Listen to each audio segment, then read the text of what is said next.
Hello friends, welcome to Deepak Sharma educational institute. Friends, क्या पढ़ने वाले हैं आज? देखो, एक दरअसल छोटा इंपॉर्टेंट कॉन्सेप्ट मैं डिस्कस करने वाला हूँ। ठीक है, आपने मार्जिनल कॉस्टिंग टेक्निक पढ़ा होगा, उसके अंदर में जो डिसीजन मेकिंग वाला पार्ट है ना, उसमें से एक ये कॉन्सेप्ट है। उस कॉन्सेप्ट का नाम क्या है? की फैक्टर। की फैक्टर जब भी हमारे क्वेश्चंस में हो या फिर प्रैक्टिकल लाइफ में जब भी हम की फैक्टर्स फेस करें तो कैसे डिसीजन लेना है, वो हम इस पर्टिकुलर वीडियो में सीखेंगे। बहुत अच्छे तरीके से सीखेंगे, बहुत कंसेप्चुअली सीखेंगे। कोई हार्ड एंड फास्ट रूल में नहीं सिखाऊंगा, है ना।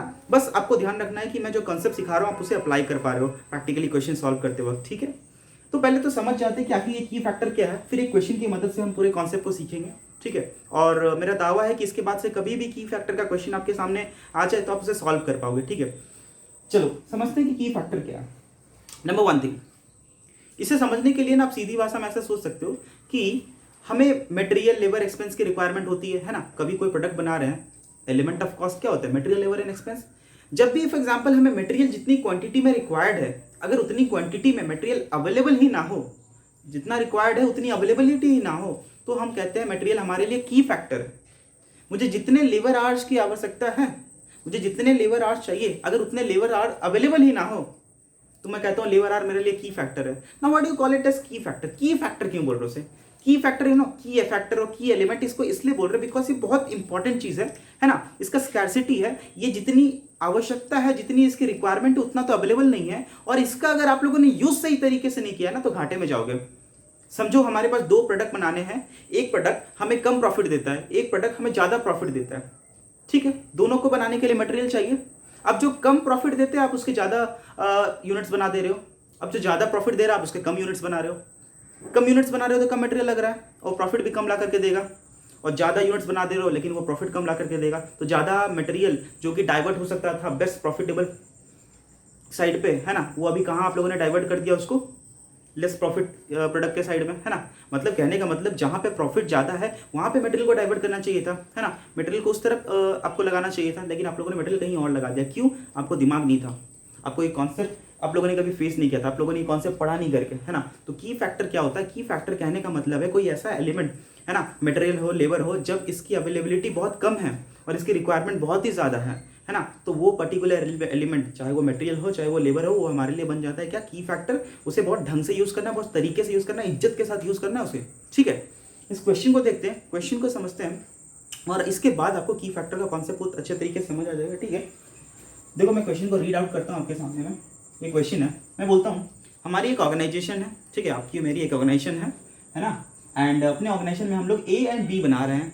ठीक है, ए मार्केट में 50 का बिकता है, बी 60 रुपये का बिकता है पर यूनिट। ए का एक यूनिट बनाने के लिए 10 रुपीज़ का मटेरियल चाहिए, बी को बनाने के लिए 8 रुपये का मटेरियल चाहिए। ए को बनाने के लिए 10 रुपीज़ का लेबर चाहिए, बी को बनाने के लिए 25 रुपीज़ का लेबर चाहिए। अच्छा, इन लोगों ने एक इंफॉर्मेशन दी है क्या कि लेबर का जो लेबर का पर आवर का कॉस्ट कितना है? What is the labour early cost? Early cost of labour is 5 rupees per hour. मतलब 1 घंटे लेबर को एम्प्लॉय करोगे तो 5 रुपये का पेमेंट करना पड़ेगा। आप मुझे बता सकते हो क्या, ए को बनाने के लिए अगर 10 रुपये का पेमेंट करना पड़ रहा है तो ए को कितने घंटे, मतलब ए को बनाने के लिए लेबर आवर का रिक्वायरमेंट कितना होगा? 2। बी को बनाने के लिए अगर 25 रुपये का डायरेक्ट वेजेस में खर्च लगा है, लेबर में खर्च लगा है, और 1 घंटे का अगर 5 रुपये का पेमेंट होता है तो कितने घंटे बी लेबर को एम्प्लॉय किया गया होगा एक यूनिट ऑफ बी बनाने के लिए? Sir 5 hours. ठीक है, ये बात समझ आ रहा है क्या? ये कैसे निकाले सर आपने? 25/5, है ना। 25 रुपीज़ का पेमेंट हुआ, कितने? 5 रुपये 1 घंटे का पेमेंट होगा, तो नंबर आर कैसे निकल जाएगा? 25/5 इज 5। ठीक है, ये चीज़ आपको समझ आ गया। डायरेक्ट एक्सपेंस क्या है? 15 रुपीज़ पर यूनिट ए के लिए and 5 rupees per unit B के लिए। ये हमारे पास आ गया सारा वेरिएबल कॉस्ट, है ना। ये सारा वेरिएबल कॉस्ट है। अब बोलोगे वेरिएबल कॉस्ट? हाँ सर, वेरिएबल कॉस्ट यानी कि वो कॉस्ट जो बढ़ेगा घटेगा प्रोडक्शन के बढ़ने घटने से। अगर वेरिएबल कॉस्ट बढ़ता घटता है तो हम उसे वेरिएबल कहते हैं, है ना। अगर मेरा कॉस्ट बढ़ता घटता है प्रोपोर्शनेटली तो मैं बोलूँगा वो मेरे लिए वेरिएबल कॉस्ट है ना। यहाँ पे direct material, direct labour, direct expenses, ये सारे वेरिएबल कॉस्ट है। वेरिएबल ओवरहेड होता तो वो भी वेरिएबल कॉस्ट का ही पार्ट बनता है। ठीक है सर, यहाँ तक तो समझ आ गया, कैजुअल इन्फॉर्मेशन था। ठीक है, तो यहाँ पे मेरा कंट्रीब्यूशन निकल जाएगा क्या? हाँ निकल जाएगा। सेल से ये तीनों खर्चों को माइनस कर दो, कंट्रीब्यूशन आ जाएगा। ठीक है, मैं कंट्रीब्यूशन निकाल लेता हूँ। कंट्रीब्यूशन यहीं पे निकाल लूँ क्या? हाँ चलो ना सर, निकाल लेते हैं। कितना है? ये आपका रुपी नहीं है, ठीक है, हाँ ये रुपी नहीं है, रिमाइंड। सेलिंग प्राइस से आप डायरेक्ट मटेरियल को माइनस करोगे, वेजेस को माइनस करोगे, एक्सपेंस माइनस करोगे, कितना आ रहा है? 25, 35, 15। है ना। बी में कंट्रीब्यूशन कितना आ रहा है, बी का एक यूनिट को सेल करोगे, बी का एक यूनिट को सेल करोगे, कंट्रीब्यूशन कितना आएगा 60 माइनस 25, ये आपका हो गया 35, 35 minus 5 30, 30 minus 8 22 rupees per unit. तो ए में 15 रुपीज़ पर यूनिट का कंट्रीब्यूशन आता है और बी में 22 रुपीज़ पर यूनिट का कंट्रीब्यूशन आता है। क्या ये बात आपको समझ आ रही है? हाँ सर ये समझ आ रही है, बिल्कुल ठीक है। अब total fix cost for the month है 5000 रुपीज़, इस चीज़ को नोट रखना। Total fix cost for the month है 5000 रुपीज़। फिक्स कॉस्ट एक तो पीरियड कॉस्ट है ना, इसलिए मंथ में दिया गया, ठीक है। Maximum labour hour available is 3000 hours. यही तो मुझे चाहिए थी। मैक्सिमम लेबर आवर्स अवेलेबल कितना है 3000 आवर्स, है ना। पूरे मंथ में 3000 घंटे ही मेरे पास अवेलेबल है। आपको जो करना है 3000 घंटे में कर लो, 3000 घंटे से ज़्यादा आपके पास अवेलेबिलिटी नहीं है। Now you got to find out the profitable mix.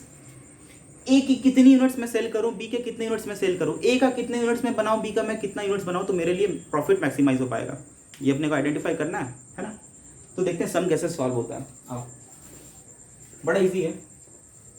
सबसे पहली बात मुझे एक बात बताना, ए बी का कॉन्ट्रीब्यूशन पर यूनिट कितना आता है। ए का कॉन्ट्रीब्यूशन पर यूनिट आता है 15 और बी का कॉन्ट्रीब्यूशन पर यूनिट आता है 22। ये बात क्लियर है क्या? Yes sir. अच्छा, ए को बनाने के लिए लेबर आर पर यूनिट कितना लगता है? ए की एक यूनिट बनाने के लिए लेबर आर कितना चाहिए 2। बी को बनाने के लिए लेबर आर कितना चाहिए 5, है ना। ये मैंने कैसे निकाला? ये मैंने ऐसे निकाला कि 10 रुपये का मुझे पेमेंट करना पड़ता है और 1 घंटे का 5 रुपये पेमेंट करना पड़ता है, तो नंबर ऑफ लेबर आर कितना हुआ होगा 2। 25 रुपये का पेमेंट करना पड़ता है और 1 घंटे का 5 रुपये पेमेंट करना पड़ता है, तो नंबर ऑफ वर्किंग आवर कितना हुआ होगा 5। तो इस तरीके से मैंने इसको निकाला था, ठीक है। ये इसके लिए और ये इसके लिए रिस्पेक्टिवली। अच्छा, मुझे एक बात बताना, कंट्रीब्यूशन पर यूनिट कितना है 15 रुपीज़ और आपका ए के लिए, बी के लिए कंट्रीब्यूशन पर यूनिट कितना है 22। लेबर आर पर यूनिट कितना है ए के लिए 2, लेबर आर पर यूनिट कितना है बी के लिए 5। अब बोलोगे भैया ए से बी तो ज़्यादा कंट्रीब्यूशन ला करके दे रहा है ना, ए से बी ज़्यादा कंट्रीब्यूशन ला करके दे रहा है ना, तो एक काम करते हैं ना, बी मैक्सिमम बना देते हैं। उसके बाद अगर कुछ लेबर आवर्स बचा तो मैं क्या करूँगा, ए बना दूंगा।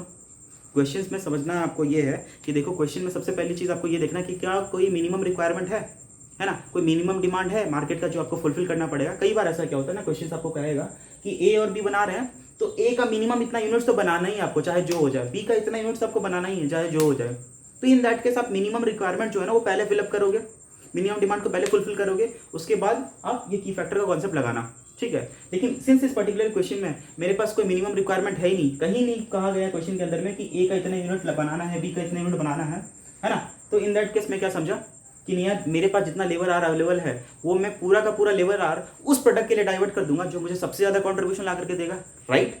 अब पता है मुझे ये करना है कि सबसे ज़्यादा कंट्रीब्यूशन आखिरकार ला करके कौन दे रहा है। समझो, ए 15 रुपये का कंट्रीब्यूशन ला करके दे रहा है, बी 22 रुपये का कंट्रीब्यूशन ला करके दे रहा है। आप क्या बोल रहे हो सर, बी को मैक्सिमम बना देते हैं, बी का जितना ज़्यादा यूनिट बना सकते हो उतना बना लो, बेटर है, ए को नहीं बनाते हैं, ठीक है। आप यही बोलोगे। लेकिन सोचो ना, बी जो कंट्रीब्यूशन ला करके दिया 22 रुपया, वो कितने घंटे में ला करके दिया? मैंने बी के लिए 5 घंटे डाइवर्ट किया, अपने एम्प्लॉय को, अपने वर्कर को 5 घंटे खटाया, तो वो 22 रुपये का कंट्रीब्यूशन ला करके दिया बी। अगर मैं 1 घंटे खटाता तो कंट्रीब्यूशन पर यूनिट पर लेबर आर कितना होता? कंट्रीब्यूशन पर लेबर आर कितना होता? कहने का मतलब है मैंने 22 रुपये का कंट्रीब्यूशन कमाया, लेकिन वो कितने घंटे लगा करके मैंने कमाया? 5 घंटे लगा करके कमाया। तो 1 घंटे में मैं कितना कंट्रीब्यूशन कमा रहा हूँ? बी के लिए 4.4। लेकिन अगर ए के देखो तो ए का मैंने कितना कंट्रीब्यूशन कमाया 15 रुपीज़, लेकिन ए को बनाने के पीछे मैंने कितना एम्प्लॉय किया? बस 2 घंटे एम्प्लॉय किया, तो कंट्रीब्यूशन पर लेबर आर कितना आ गया 7.5, ठीक है। अब मुझे बताओ सबसे ज़्यादा कंट्रीब्यूशन कौन करके दे रहा है? अगर यूनिट्स वाइज देखोगे तो कंट्रीब्यूशन पर यूनिट तो बी का ज़्यादा है, लेकिन कंट्रीब्यूशन पर लेबर आर देखोगे तो हम लोग को क्या देखना दिख रहा है कि भाई ए का कंट्रीब्यूशन ज़्यादा है, ए का कंट्रीब्यूशन पर लेबर आर ज़्यादा है, तो ए बनाना बेटर है ना। अब कभी भी की फैक्टर के केस में इस चीज़ के ऊपर डिसीजन नहीं ले सकते। क्यों नहीं ले सकते? क्योंकि यहाँ पे की फैक्टर क्या है?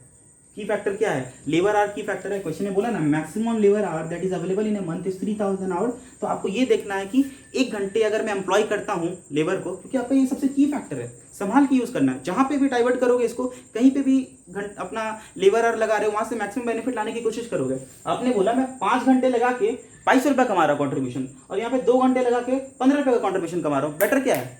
2 घंटे लगा के 15 रुपये कमाना, ये 5 घंटे लगा के 22 रुपये कमा रहे हो, पर आवर आ रहा है इसका 4.4 रुपीज़ का कंट्रीब्यूशन। यहाँ पे क्या कर रहे हो, 2 घंटे लगा रहे हो, 15 रुपये का कंट्रीब्यूशन आ रहा है, पर घंटे का कंट्रीब्यूशन कितना आ रहा है, 7.5। तो बेटर ये है ना, सीधी भाषा में, ये क्या ज्ञान है यार, सीधी भाषा में ये समझ आ रहा है तो इसको बनाओ ना। आप क्या बोल रहे हो, बी को बनाओगे, ए बनाना, क्यों, क्योंकि ए का कंट्रीब्यूशन पर यूनिट ऑफ की फैक्टर, ए का contribution per unit of labour our सबसे ज्यादा है, 7.5 है।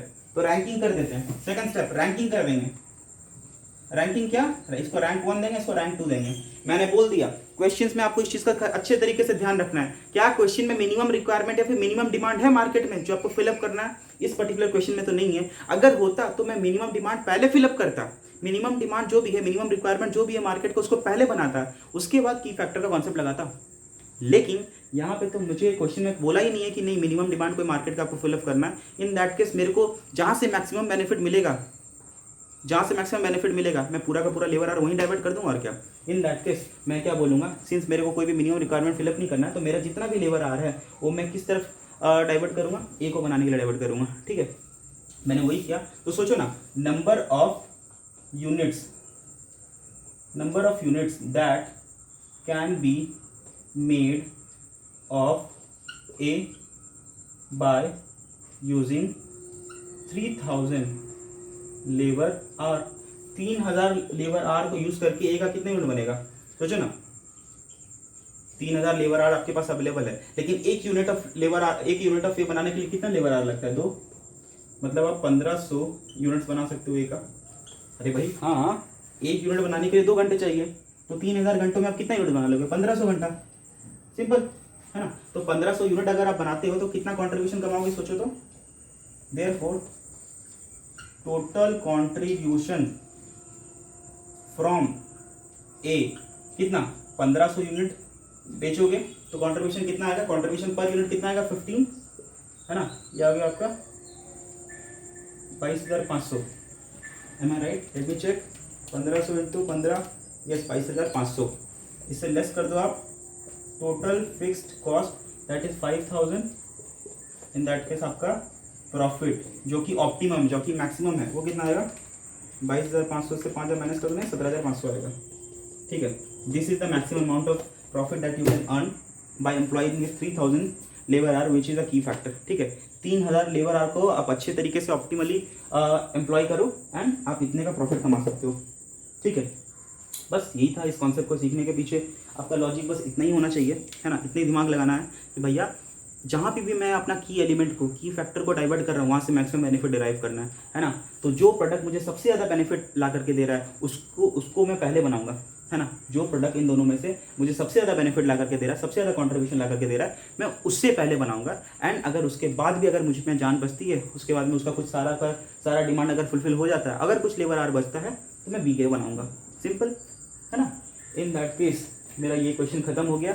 आई होप फ्रेंड्स आपको ये क्वेश्चन समझ आया होगा। ठीक है, अगर समझ आया तो मुझे कमेंट करके जरूर बताना एंड मुझे ये भी बताना कि आपको नेक्स्ट जो वीडियो चाहिए वो किस टॉपिक के ऊपर में चाहिए। ठीक है, till then thank you so much, bye bye.